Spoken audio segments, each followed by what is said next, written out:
Hello and welcome to the Just Car Insurance Australian Drifting GP. I'm Andrew Hawkins and joining me, Championship Manager Brett Wilkinson. Thanks, Andrew. We may only be one round into the current championship, but there's already a lot happening within the ADGP. We're going to cover off on some of this in today's episode. First up, we catch up with round one winner at the Thunderdome, Bo Yates.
Well, Bo Yates joins us on the show now. Bo, how are you feeling after your first round win? Yeah, I'm really stoked. First round of ADGP, and I couldn't think of a better start to the series, really. You know, Achilles coming on board and to get him a win first round down in Calder Park. I'm extremely excited for the team and really looking forward to the year to come.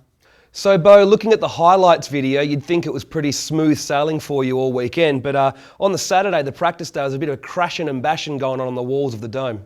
Yeah, it's never smooth sailing down at the dome. I mean, there's a lot of concrete walls, and we'd installed the wing for this round knowing that we wanted to tag the wing on the wall, and we probably ripped it off in the first practice session on the Saturday. But, you know, the car was good for the main game on Sunday, and yeah.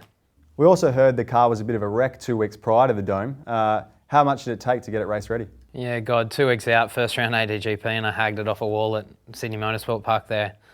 You know, there's a lot of stuff in the back of that car that comes from overseas. So the guys at WiseFab got some stuff over from Estonia.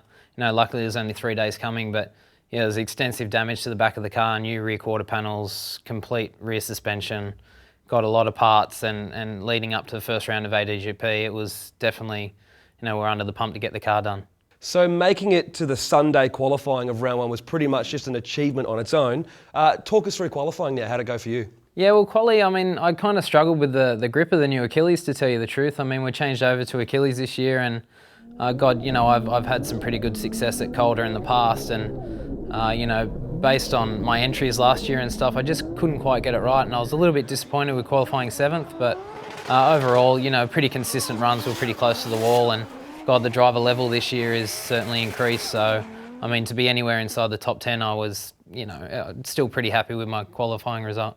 Now, during some of those battles on Sunday, obviously you come up against some pretty stiff competition. Talk us through that, and who was your toughest opponent? Yeah, well, as I've said, you know, leading into this round, I think that the driver talent in ADGP this year is, you know, there's plenty of depth there. I mean, I had Chris Day from Perth in my first top 32, and we all know he's a pretty cool, calm and collected driver, and, you know, goes pretty hard in that Commodore all the way from Perth. So, I mean, to get him in my top 32, I, you know, didn't really even know what to expect. I thought, you know, we could potentially bow out in 32. But no, we're happy moving forward on Chris Day, and I mean, then coming up against Matt Hill in the top 16. You know, Matty Hill's an up-and-coming driver out in New South Wales and doing really well in that S15. So then what happened after top 16? Yeah, I came up against the boss, Rob White, in the Achilles 370. So that was always going to be a pretty tough battle. I know Rob's been out to get me since Sydney Motorsport Park last year, and he's brought the new car out, and God, he's looking pretty good for its first outing, really. So fortunately enough for me, I probably got a wheel or two over the white line on entry and was pretty heavily deducted in points. And then Rob, going into the lead, actually put 2 wheels off and stuffed it in the fence, and I followed him in. So I was quite fortunate in my top 8 to even proceed through to top 4 to meet Bocher, because considering Rob probably had an easy pass through to top 4, but fortunately enough for me, he made a mistake, and racing is just a racing incident, and sometimes that's the nature of the beast in drifting, and I was happy to move through into the top 4 against Josh Bocher. Bocher's really thrown it down like he has been for the last 12 months, 2 years now, and he's getting a bit of a handle on that car. He swapped over to the Wisefab front end, and God, like he's near backwards every entry, and it's a hard car to follow too. It puts out a lot of smoke and a lot of noise, and it's just kind of one of those cars that will get you rattled on the line. Like it kind of rocks up to the line, it's really noisy, and you just try not to get too caught up in it, and he's going to be backing in first turn. But for me, my top 4 battles against Bocher was probably a highlight of the weekend. I knew I had to be close. Fortunately enough, the car had really good grip against him, and I was able to push up quite close. Like we nearly snagged on the entry, like similar to what Levi and Josh had. But fortunately enough for me, I got nice and close on the entry and was able to stick it pretty much on his door the whole way around the course. And to get the win against Josh, I moved through to the final. I was really happy. So, Bo, the final saw you come up against Rookie of the Year, Brent Gordon. Now, he had a very testing run to get that far. Was your cage rattled? Yeah, well, God, we sat on the start line for so long. I mean, Prozzy and Brent just battled it out. I don't know how many reruns they did, but it felt like I was sitting in the car on the start line. It felt forever. So, to come up against Brent, I know he'd obviously had a pretty rough time getting through to the final, but a lot of seat time as well. So sometimes the more reruns you do, the more comfortable you get. Obviously, it's all about track time and knowing the layout. So to meet him in the final, I didn't really know what to expect. So, we just threw it down and try and get as close as possible. And the car performed flawlessly again. Even after the knock with Rob White, I mean, the car had aesthetically damaged, but the driveline and geometry was still pretty good, and we were able to push up on Brent and push him around the course pretty well. So, just really happy with the end result. The car, as I said, was just performing fantastic on the new tyres and plenty of grip, and just really excited with the result. Now, that's 3 in a row for you at the Dome, which has got to be some type of record somewhere we can definitely put up. But what's your secret? What's the key to winning at the Dome? I don't really know. God, I've been doing this 13 years now, so I guess I base my campaign on being consistent. I'm probably maybe not the most flamboyant driver in the ADGP, but I'm working on that. I understand it's about getting close to the walls and near backing it into every turn. So that's something I'm working on this year. But I think just with consistency and I like the layout. I mean, my car kind of suits it, but the walls don't really scare me, to tell you the truth. And I think if you start worrying about the walls, you're probably going to hit them, and maybe that can spoil your weekend, or you're not that confident. I just happy with the layout, and as I said, the car just performed flawlessly, and I don't know, it's 3 from Calder, and every time I've been there I won, so hopefully we go back there year in, year out. Now, lastly, Bo, we've got a 2-month gap between round 1 and round 2. Yeah. Can we expect any upgrades for the car? Oh, forever upgrading, Brett. Like the car, I've had a pretty testing week this week of new inner tubs, just to try and stop the smoke, really. I've been driving the car on and off the throttle just based on how much I can see by the end of the course. So by blocking out a bit of smoke and stuff, and always working on the rear geometry of the car. I mean, the cars are just in ADGP this year, just getting faster and faster. So you need to have that mechanical edge. I think everyone's at, their skill set's pretty on par right the way through the top 32. So any advantage you can get mechanically is obviously going to help you on the weekend. So, always testing and tuning, and just as much seat time as possible, and whatever we can do to, remain up the top there somewhere. Well, thanks for joining us on the show, Bo. We look forward to seeing you in action at round 2 and how the championship unfolds. But don't go anywhere, because after the break, we're going to check out the championship standings, and we've got a big announcement for ADGP.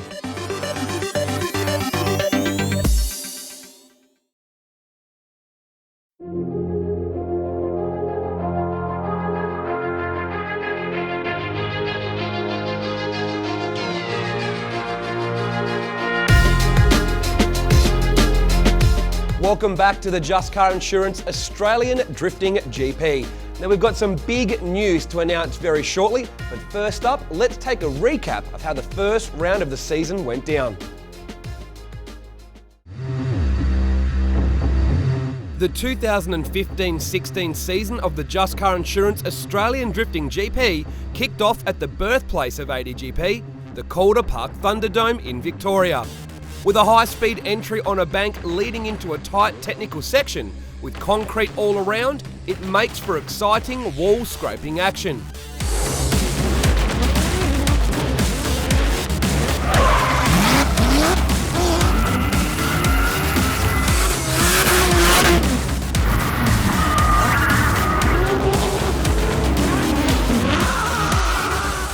so many teams overhauling or building new cars in the off-season, Saturday's practice was more like a shakedown and test session for many teams. Some found their feet quickly, some not so quickly, as they dialed their cars in and found their groove. Come Sunday, it was game time with qualifying first thing. ADGP rookie Brendan Greaves from WA impressed early with a super aggressive run, putting him in the lead of qualifying right until the very last qualifier came through. Reigning champ Michael Rosenblatt in the Newline Oils R32 Skyline, who topped the qualifying leaderboards. The top 32 saw some pretty intense battles from early on. One big upset was Shane van Gisbergen out early after his radiator split and put water on the track. The top 16 leaderboard looked like this.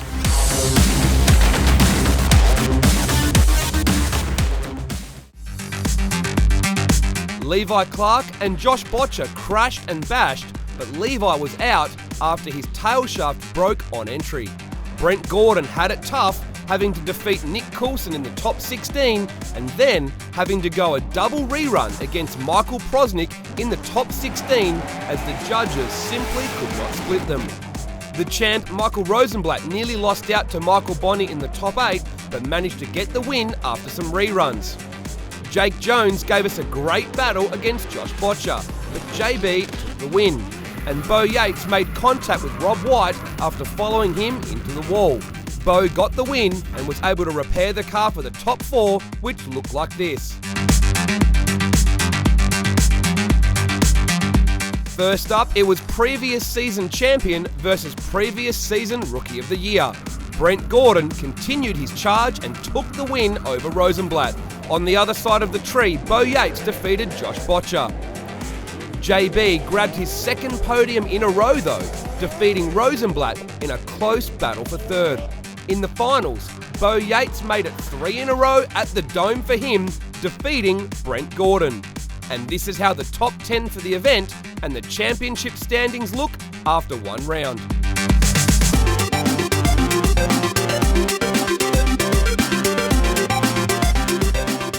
Okay, time for some big announcements. Brett, we announced earlier this year that our team would be launching and running the Achilles Radial Asian Drifting GP later this year. For our viewers, when's it kicking off? What can we expect? That's right, Andrew. The Asian Drifting Grand Prix has run in conjunction with the Achilles Motorsport Festival, which you can expect anything from concerts, car shows, motorbike stunts, you name it. Any motorsport enthusiast is going to love it. And we're going to bring the true international flavour of drifting to Jakarta on the 16th and 19th of December, and mate, we can't wait. Now, as Championship Manager, you've also managed to secure a massive deal for ADGP for the future. We can officially announce now that for the next 3 years, we'll be running the final round of the Australian Drifting Grand Prix inside V8 Supercar at the Barbagallo Raceway, and mate, it's exciting, it's huge, and it's definitely a big win for the sport of drifting. Well, you heard it here first. Lock it in. ADGP final round is going to be inside V8 Supercars at Barbagallo Raceway for the next 3 years. Let's catch up with John Clark, the General Manager of WA Sporting Car Club, to find out more. Thanks, Andrew. It's very exciting to have Australian Drifting Grand Prix at Barbagallo Raceway next year. We had an exhibition at this year's V8 Supercar event. It was absolutely spectacular. It was really exciting. Got the crowd on their feet, got them hanging off the fence, watching the drift cars in action, and it was a fantastic demonstration. So that set us up to a 3-year contract with ADGP with V8 Supercars. As soon as the drift cars left the track, there was a huge crowd heading over to the where the pit area was for the drift. And just throughout the day, there was people there looking, getting signatures, looking at the cars and chatting to the drivers. So it was fantastic engagement from the spectators. So what you'll see different next year is that it's the final round of the Australian Drift Championship. So it'll be absolutely spectacular to see the end of that. So it'll be practice, qualifying, top 32, and you can also get to ride in the cars as well with Ride of Your Life. It'll be absolutely fantastic. All right, the event itself is on the 6th to the 8th of May, so Friday, Saturday and Sunday, so 3 fantastic days of action. It's going to be absolutely brilliant. So the weather's normally good that time of year, and we're really looking forward to it already. In addition to drift next year, there's an absolute smorgasbord of different activities being run, so you can see your favourite V8 supercar drivers, V8 utes are back, and there'll also be the Dunlop Development Series supporting as well. So in addition to that, we've got Australian GT, which are Porsches, Ferraris, Lamborghinis, Aston Martins, McLarens. So a very, very exciting group of cars there coming over. And there's also the RAAF doing a flyover with some jets. So there'll be plenty of action for all the family and spectators at this event next year. To get a ticket to this event, you need to log on to Ticketek. We've got early bird package coming out from the 1st of December this year. So get your tickets early, you get a discount as well. So a fantastic way to get a gift voucher for Christmas for your family or your loved ones who you know will enjoy this spectacular event. For all you Perth motorsport fans, this is an event definitely not to be missed. So we'll see you trackside in 2016.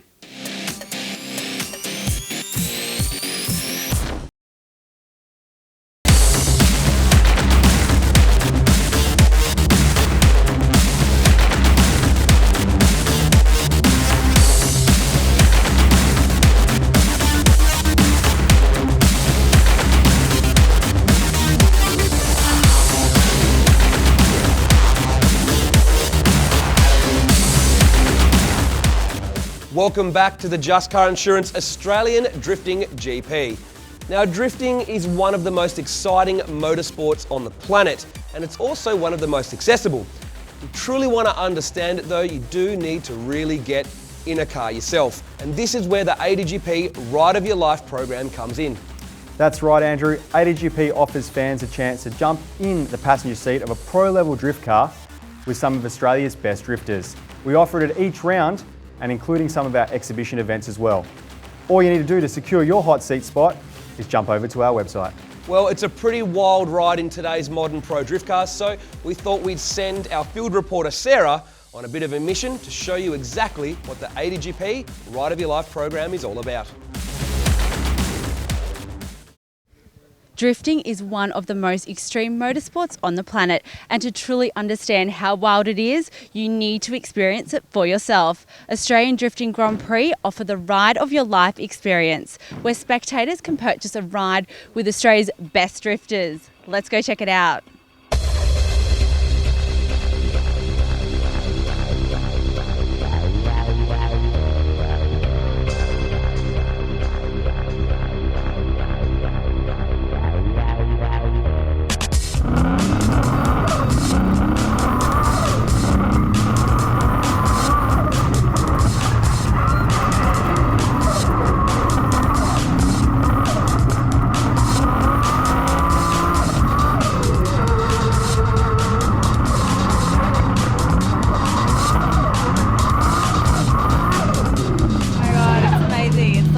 I'm shaking. It's scary, but it's so much fun.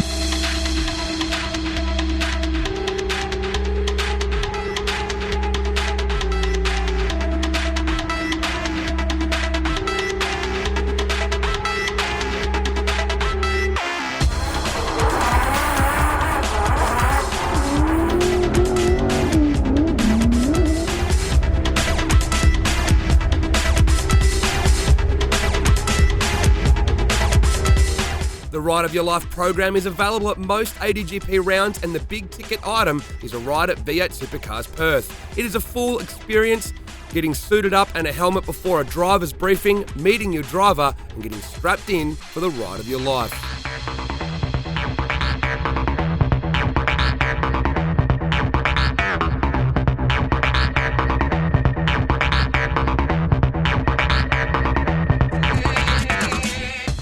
Join in on the action. It is simple. Just jump onto our website www.australiandriftinggp.com.au.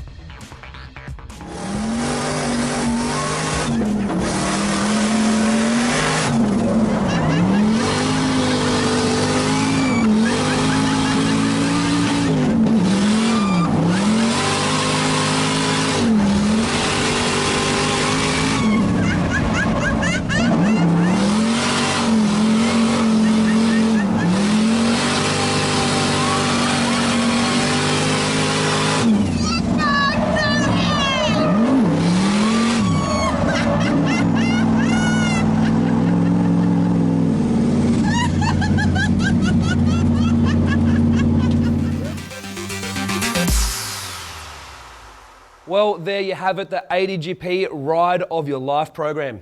I think that goes down as one of the best passenger laps we've ever seen. 100%. Now, if you want to get in on the action, just head to our website, australiandriftinggp.com.au. Now, joining us on the show now is a man that knows all about drift experiences because he runs Australia's original and best drift school and drift experience called Drift School Australia. Fernando Will. Hey guys, thanks for having me. Now, Fernando, before we get on and talk about the drift school itself and your involvement with ADGP, we heard you decided to build a drift car last minute for one of your instructors to do round one. Yeah, that was definitely an interesting couple of weeks of my life. How that came about is I just had the bug to build another car that was somewhere in between my comp car and the school cars, just so I can go out and drive and beat it up and do the whole thing. But like all builds, it just got out of hand and out of control, and it turned into another race car. And then, ADGP was coming up. I've already made the commitment to judging, so I stuck with that, got one of my drivers, Jimmy Turner, he's awesome behind the wheel, and we took it down to Melbourne and chucked him in. Untested, by the way, so but the build was fun. We learned a lot about each other, about building a car, and we moved forward from there. Next round should be a lot bigger and better. It'll be tested, it'll be proven, it'll be ready to go. Well, let's take a closer look at the Drift School Australia Nissan 180SX. Hi, I'm Jimmy Turner. I'm an instructor at Drift School Australia, and this is our 180SX that we built for ADGP.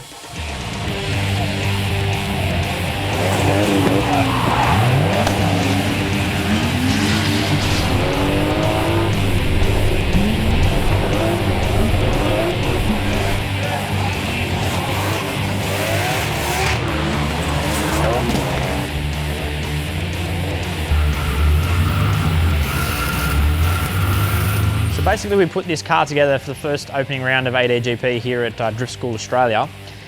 A lot of long nights and a lot of long days. We got this car as not even a rolling shell, a complete bare shell with just a cage. We painted it inside and out. We put a RB25 motor and gearbox in it using a Exceedi heavy-duty clutch. Custom one-piece tail shaft that goes down to a GTR rear end. In the suspension wise, we've got a full set of HSD coilovers, and then we've got fully adjustable GK Tech arms throughout the whole lot. Basically everything you can get for a 180SX from GK Tech is fitted to this car. We've got a bit of fabrication work underneath, just the tubs in the front end and a removable radiator support. Flat floor with fuel cell at the rear of the car. We have complete twin 044 fuel pumps feeding through dash 8 lines all the way to a top feed rail with big injectors that suit the E85 and running through a Turbo Smart fuel pressure reg, and it definitely gets it going. You know, it's something we put together in a short time frame. We literally only finished this car 3 hours before we left for Melbourne, and Killer Image got it all wrapped and nice and neat for us. So it was definitely a fun car to drive and nice and quick, and you know, with a bit more time and a few more modifications, we'll get this thing cracking even harder. Obviously, we'd like to chase a bit more power out of it, just get a little bit more, and that should help us keep up some of them guys that are pushing that big power, and then we can just chase them down. Well, it's time for a break, but don't go anywhere, because when we get back, we're going to take a closer look at Drift School Australia and how you can get a drift experience and learn how to drift for yourself.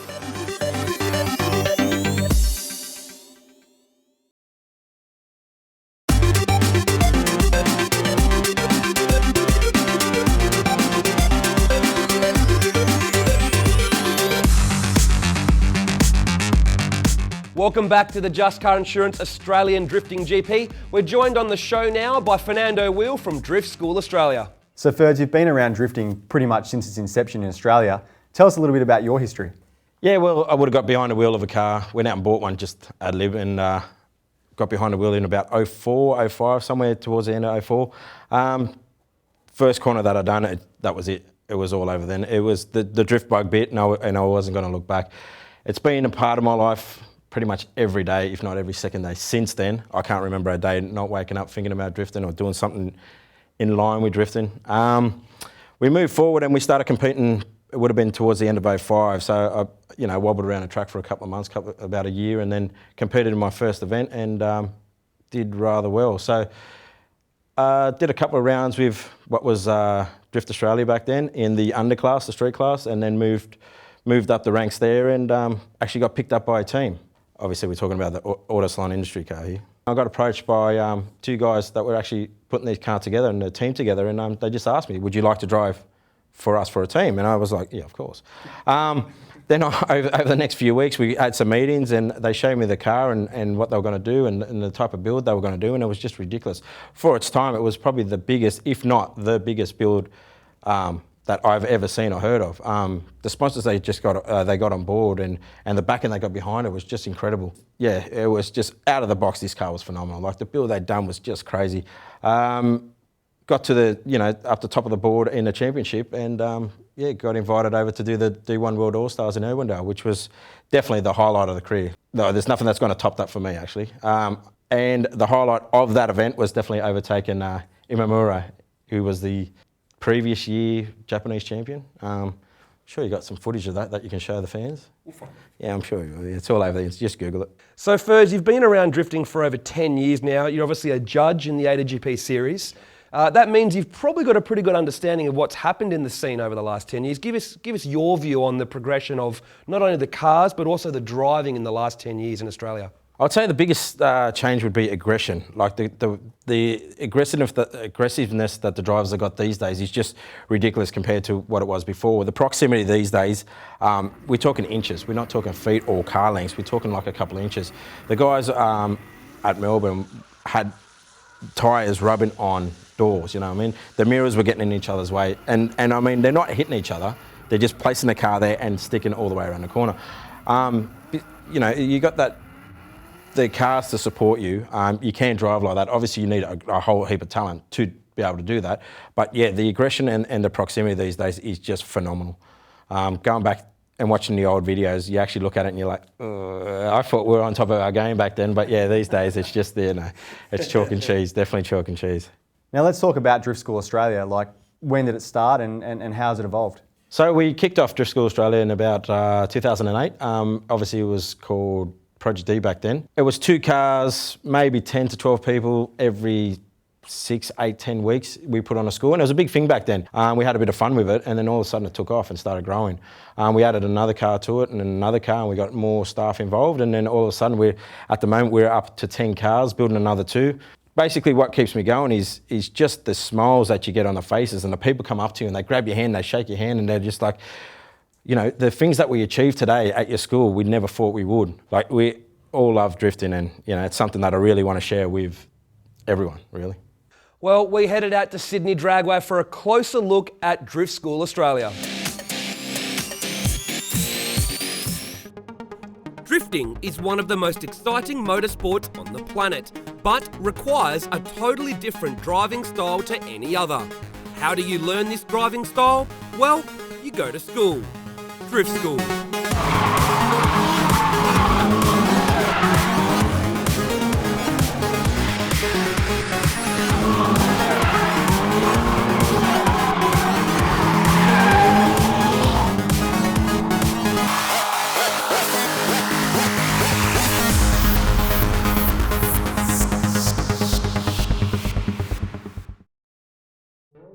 Drift School Australia is the country's original and best drift school.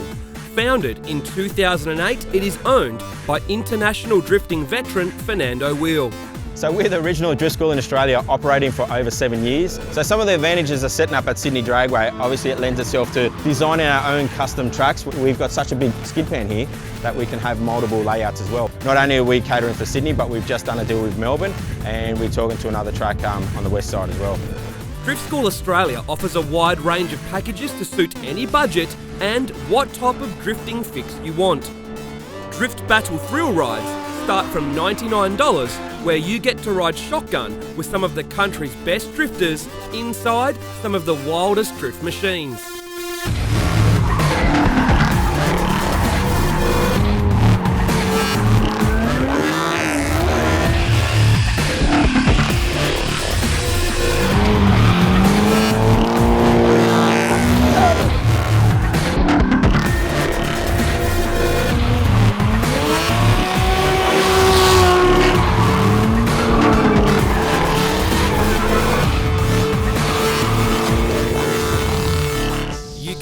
behind the wheel of a drift car with the Drift Experience Intro, learning from a team of qualified and experienced instructors.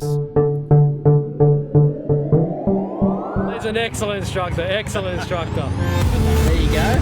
Wonderful, that was perfect, dude. You can then step up to the Drift 101 class.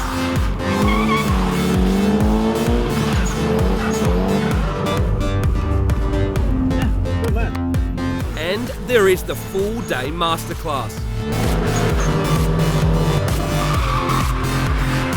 Nice! Perfect! That was awesome, well done. Lessons start with drift donuts and handbrake turns. You then progress onto figure 8 donuts and onto a drift entry before linking a complete drift course in the masterclass. It's a whole load of fun, and best of all, you get to do it in a fully prepared, turbocharged Nissan drift car, giving the full drift experience. The package provides everything you need, including fuel and tyres, as well as a helmet and refreshments, or the masterclass also includes lunch. Photos from the day are free, but you can opt to purchase a video of your experience and merchandise. For more information, pricing and bookings, head to the website driftschoolaustralia.com.au. Time to go back to school.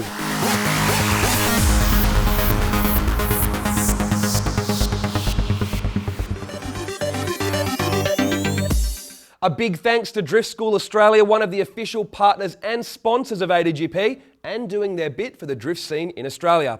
Don't go anywhere though, as after the break we're going to take a look at some new drift cars for the series and take a closer look at how drift cars have evolved.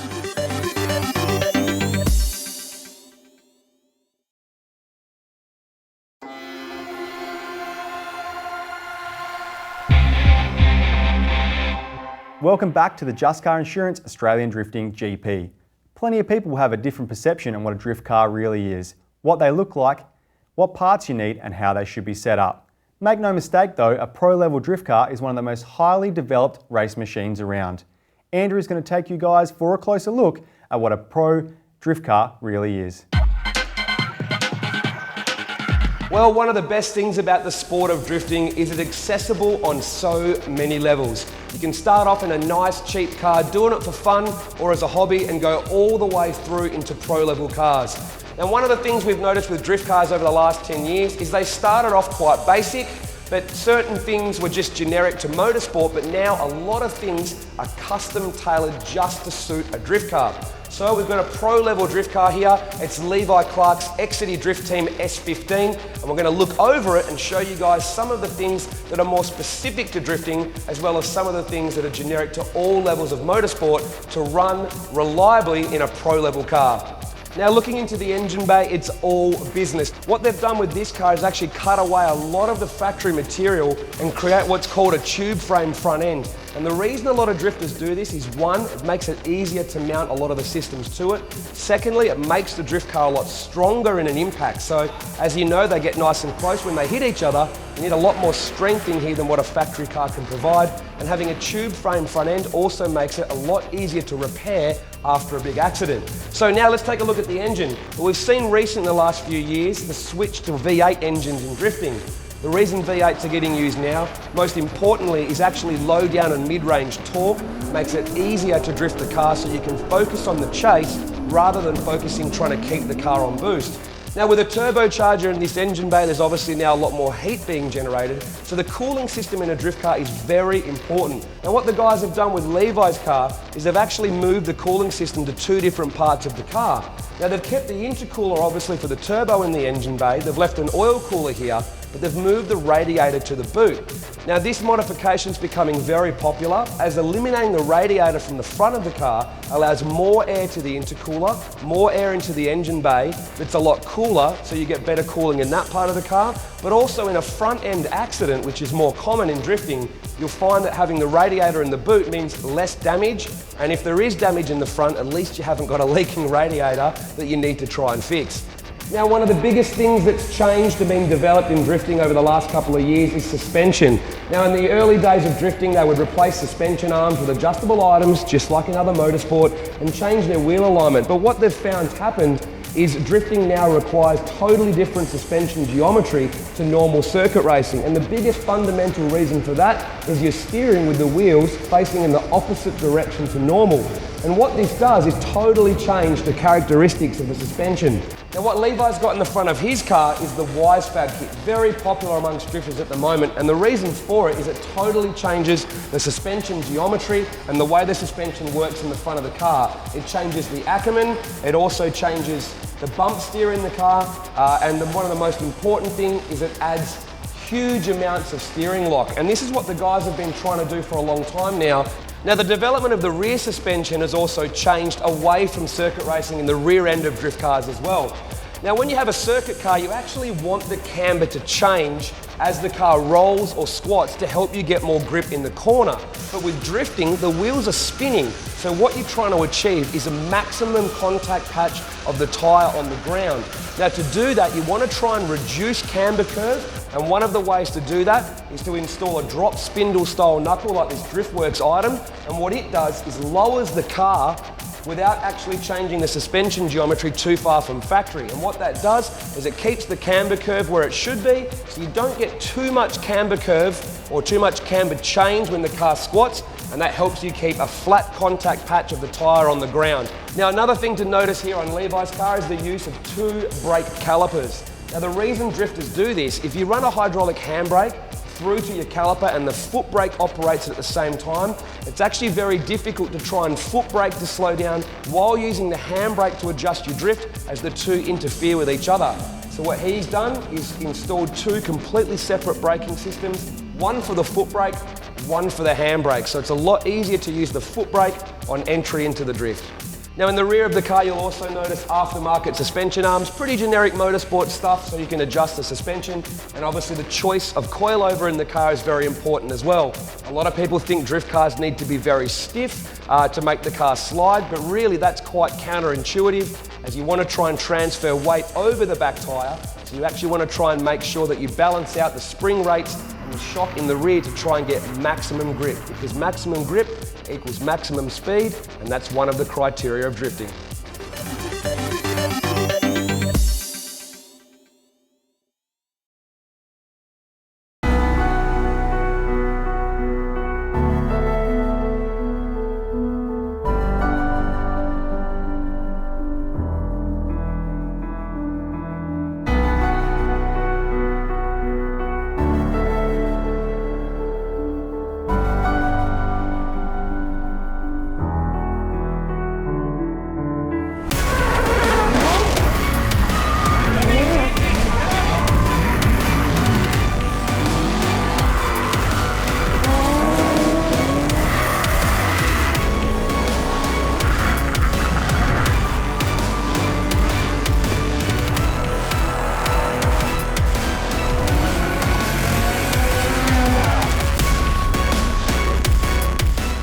Welcome back to the Just Car Insurance Australian Drifting GP.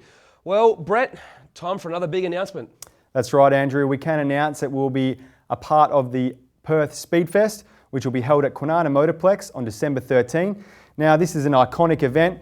We'll see anything from rally cars, trophy trucks, even Daniel Ricciardo will be there with his F1 car, V8 supercar driver Will Davison, motorsport legend Alan Jones, and the Australian Drifting GP will be tearing it up in the extreme tarmac section with some awesome demos. Well, we've certainly stepped it up this season with ADGP, joining CAMS, launching the Asian Drifting GP, signing a deal to hold our final round inside V8 Supercars Barbagallo for the next 3 seasons, and now obviously joining Perth Speedfest as well. Now, speaking of stepping it up, let's go and check out another new car and driver combo for this season.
2013 was the last ADGP season I entered. Had a few car issues with that season, so I thought let's pack it up a little bit.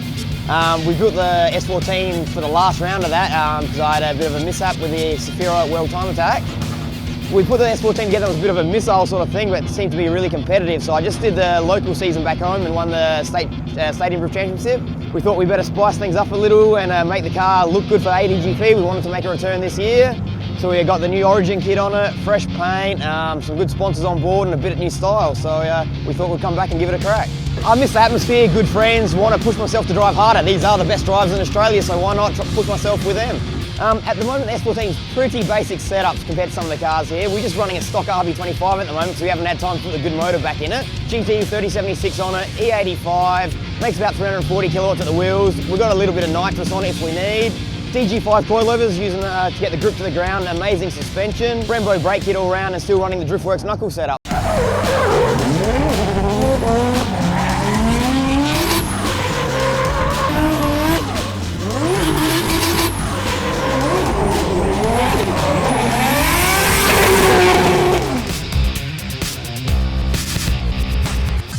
Well, thanks for joining us, and we'll see you on the next episode of the Just Car Insurance Australian Drifting GP.